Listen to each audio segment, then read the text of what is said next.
еліміздің, әрбіріміздің, балаларымыз бен ұрпағымыздың болашағын айқындайтын не? Әрине, Конституция.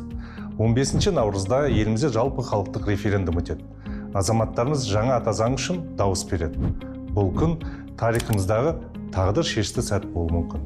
Осы бейнероликте жаңа Конституция жобасының қалай әзірленгені, жаңа ата заңның ел болашағы мен оның әрбір азамат алдындағы мақсаты және мән маңызы туралы айтып беремін. Жаңа Конституция жарты жылға созылған қоғамдық және сарапшылық талқылаулардың нәтижесі. Оны әзірлеу үшін кезең-кезеңмен жүйелі жұмыстар жүргізілді. Бұған мемлекет басшысы Қасым-Жомарт Тоқаевтың былтыр 8 қыркүйекте Қазақстан халқына арнаған жолдауындағы бір палаталы парламент құру туралы бастамасы себеп болды. Президент сол кезде конституциялық реформа қатысты түпкілікті шешімді ел азаматтары референдумда қабылдайтынын айтқан еді.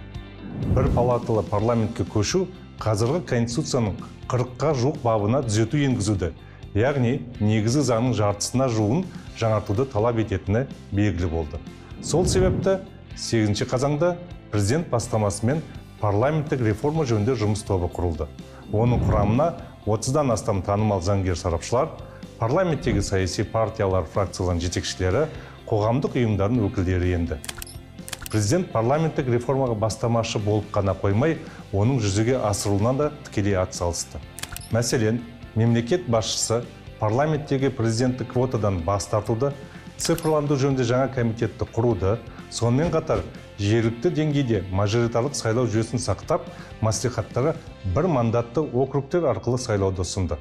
Азаматтардың ұсыныстарын жинақтау мақсатында e-өтініш және e-gov платформаларында арнайы бөлім ашылды. Азаматтар мен сарапшылар сондай-ақ еліміздегі 7 саяси партия мен 16 қоғамдық ұйым өз ұсыныстарын жолдады. Қазан-қаңтар айларының аралығында парламенттік реформа бойынша 600-ге жуық ұсыныс келіп түсті. Бұған қоса, Конституцияның басқа да бөлімдеріне қатысты қосымша 2000-нан астам ұсыныс пікір жинақталды. Яғни парламенттік реформамен салыстырғанда Конституцияның басқа бағыттарына қатысты ұсыныстар 3 есе көп түсті. Сол кезде конституциялық реформаның парламенттік жүйені жаңғырту аясынан шығып, үлкен өзгерістерге ұласатыны белгілі болды. Қоғамда Конституцияны толықтай жаңартуға деген сұраныс бар екені анықталды. Сондықтан 20 қаңтарда Қызылордада өткен ұлттық құрылтайының 5 отырысында мемлекет басшысы конституциялық реформа бойынша келіп түскен басқа да ұсыныстарды мәлімдеп, оларды талқылау мақсатында конституциялық комиссия құру туралы шешім қабылдаған жариялады. Оның құрамына ұлттық құрылтай мүшелері, танымал заңгерлер, сарапшылар, мемлекеттік органдар, бұқаралық ақпарат құралдары, өңірлік мәслихаттар, қоғамдық кеңестер мен ғылыми қоғамдастық өкілдерінен тұратын 130 адам енді. Осылайша, комиссияда әртүрлі әлеуметтік және кәсіби топтар, еліміздің барлық өңірі толық қамтылды. Конституциялық комиссияның барлық 12 отырысы ашық форматта өтті. Әр отырыс тікелей эфирден көрсетіліп, бұқаралық ақпарат құралдарында кеңінен таратылды. Конституциялық комиссия отырыстарының жалпы қаралымы 1 миллионнан асты. Комиссия мүшелері қолданыстағы Конституцияның 77 бабының жаңа редакциясын қарастырды. Яғни жалпы мәтіннің 84% сол кезде өзгеріске ұшырады. Сонымен қатар жаңа преамбула, жаңа бөлімдер мен жаңа баптар ұсынылды. Олардың барлығы жаңа тұжырымдамалық сипатқа ие болып, саяси жүйені айтарлықтай өзгертіп, маңызды қоғамдық құндылықтар мен мемлекеттік қағидаттарды белгіледі. Сол себепті талқылаулар нәтижесінде комиссия Қазақстанның жаңа ата заңын әзірлеу туралы шешім қабылдады. Атап өтерлігі, жаңа конституция жобасын әзірлеуге мемлекет басшысы ерекше атсалысты. Президент конституциялық комиссия басшылығымен үнемі кездесіп, азаматтар мен қоғамдық ұйымдардың ұсыныстарын мұқият зерделеді. Кеңесшілер және сарапшылар тобымен бірге жаңа ата заңның мәтінімен жүйелі жұмыс жүргізді. Сондай-ақ жаңа конституцияның негізгі тұжырымдамалық баптардың көбін Қасым-Жомарт Кемелұлы Тоқаев өзі ұсынды. Мысалы, жаңа преамбула президенттің тұжырымдамалық тезистерінің негізінде әзірленді. Сондай-ақ мемлекет басшысы көптеген жаңашылдықтарын, әсіресе қарапайым азаматтардың мүдделері мен құқықтарын қорғайтын бірқатар маңызды нормалардың авторы. Мәселен, 10 ақпанда өткен үкіметтің кеңейтілген отырысында мемлекет басшысы сот шешімінсіз тұрғын үйден шығаруға конституциялық деңгейде тыйым салуды бекітуді ұсынды. Конституциялық комиссия осы норманы ата заң жобасының 28 бабының 1 тармағына енгізді. Осылайша мемлекет басшысы конституциялық реформаға бастамашылық етіп қана қоймай, жаңа тазаңдағы негізгі ережелерді өзі дайындап, өзі ұсынды. Сол себепті жаңа конституцияда президенттің ұстанып отырған саяси бағыттың негізгі қағидаттары, сондай қоғам мен мемлекетті дамытуға қатысты көзқарастары мен ұстанымдары көрініс тапты. 31 қаңтарда жаңа конституция жобасы жарияланып, жұртшылық назарына ұсынылды. Жаңа мәтін жарияланған сәттен бастап азаматтардан қосымша тағы 12 мың ұсыныс пікір келіп түсті. Олардың барлығы Конституциялық комиссия мүшелері тарапынан мұқият қаралып, жаңа тазаңның соңғы жобасын әзірлеу барысында ескерілді. Бастапқы күндері 1000-2000 ұсыныс пікір келіп түскен болса, бір аптадан соң өтініштердің саны 50-60-қа дейін азайды. Яғни осы аралықта азаматтардың жаңа тазаңға қатысты көзқарастары толық қалыптасып үлгерді. Сол себепті 11 ақпанда өткен соңғы отырыста Конституциялық комиссия мүшелері жаңа тазаң жобасын жалпы ұлттық референдумға шығаруды ұсынды. Мемлекет басшысы бұл шешімді қолдап, жаңа тазаңды қабылдау мәселесі бойынша республикалық референдумды 2026 жылдың 15 наурызында өткізу туралы жарлыққа қол қойды. Осылайша, алдағы референдум жарты жыл бойы қоғамның талқысына түскен конституциялық реформаның логикалық түйіні болмақ. Жаңа тазаң Конституциялық комиссияның 130 мүшесінің ұсыныстары мен пікірлерін жолдаған мыңдаған азаматтың бірлескен еңбегінің нәтижесі. Сондықтан да оны халықтық конституция деп атайды. Қазіргі қолданыстағы 1995 жылы қабылдаған конституция тәуелсіздігімізді енді ғана алған елең алаң шақта әзірленді. Ол кезде негізгі мемлекеттік институттар енді ғана қалыптасып, қоғамдағы құндылықтардың негізі енді ғана қаланып, шет мемлекеттермен қарым-қатынас енді ғана орнатылып жатты. Қазіргі конституцияның мәтінінде әлі де кеңес кезеңінің ықпалы, сол уақыттың ескірген лексикасы мен терминологиясы байқалады. Мысалы, қазіргі атазаңдағы телеграф, тектік топтық араздық, немесе мемлекеттік қауіпсіздік деген ұғымдар бүгінде қолданылмайды. 1995 жылғы атазаңды небары 12 адамнан ғана тұратын шағын топ жабық форматта әзірледі. Олардың үшеуі шетелдік сарапшылар еді. Ал жаңа конституцияны жазу үшін сырттан ешкім тартылған жоқ.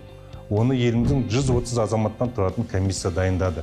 Әрине, ешкімде қазіргі қолданыстағы конституцияның мемлекеттің дамуындағы қоғамның қалыптасуындағы маңызды рөлін жоққа шығармайды. Қазіргі атазаң көптеген жетістіктерге негіз болды. Дегенмен бүгінде Қазақстан айтарлықтай өзгерді. Біз мемлекеттілігі орныққан, халықаралық аренада өзіндік беделі бар елге айналдық. 30 жылда әлем де өзгерді, біздің қоғам да өзгерді. Бүгінде қоғамда жаңа сұраныстар, жаңа талаптар пайда болды.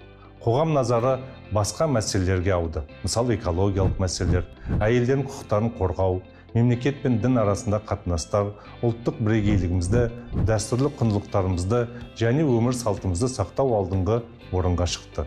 Осынау жаңа бағыттар мен қоғамдық сұраныстардың барлығы жаңа конституцияда көрініс тапты. Бүгінде әлем дамуында мүлдем жаңа цикл басталды. Геосаясатта, әлемдік экономикада, ғылым мен технологияда үлкен түбегейлі өзгерістер болып жатыр. Сондықтан көптеген елдердің, соның ішінде біздің елдің де алдында институционалдық жаңару және жаңа жағдайларға бейімделу міндеті тұр. Жаңа тазаң 11 бөлімнен 96 баптан тұрады. Конституцияның жаңашылдығы жаңа мәтін, жаңа преамбула, жаңа құрылым, жаңа бөлімдер мен баптар, жаңа стилистика ғана емес. Ең бастысы, жаңа тазаңның жаңа мазмұнымен, жаңа басымдықтармен және жаңа құндылықтармен толыққанды. Бір сөзбен айтқанда, Конституцияның көптеген нормалары мен баптарына қатысты тәсілдер мен ұғымдар түбегейлі өзгерді. Жаңа тазаңның ел болашағы және оның әрбір азамат алдындағы мақсаты мен мән маңызы қандай?